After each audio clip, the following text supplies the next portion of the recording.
Hello, welcome to the Colorado Whiskey Guy. I'm glad you joined me again, and I'm here with a basic question.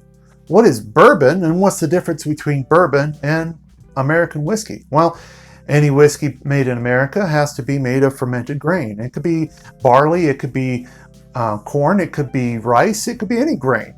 But bourbon is only corn. It has to be at least 51% corn or more.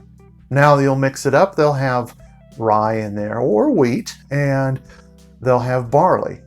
Now, it also is only made in the US. That's right, it's American, 100%. Well, Congress made that a law. It is fantastic. Now it can only be aged in new charred oak barrels. So it is distilled at no more than 160 proof, bottled at no more than 125 proof, but always above 80 proof.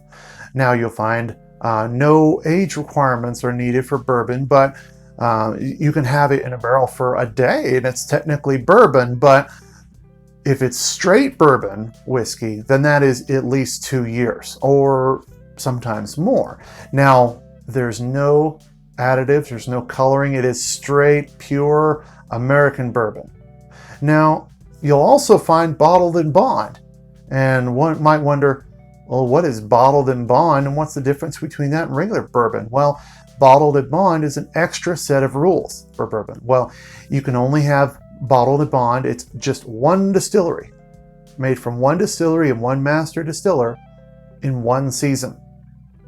And it's aged at least 4 years in a federally bonded warehouse and bottled at 100 proof, 50% ABV. That's it. Now, if you're wondering why they did that, well, it's from the days of the cowboys and people selling all kinds of snake oil and hooch and things that were killing people that wasn't bourbon, but they were saying it was. Now, this is the first controls that they had for something like this. In fact, before food, they were controlling whiskey. So now, bottled in bond, you'll still find bottled in bond out there, and you'll find bourbon out there, and they're all fantastic.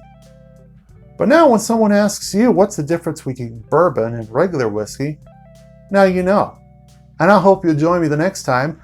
Until then, cheers. Thank you for watching my latest video, and be sure to subscribe so you don't miss my next review video coming up very soon.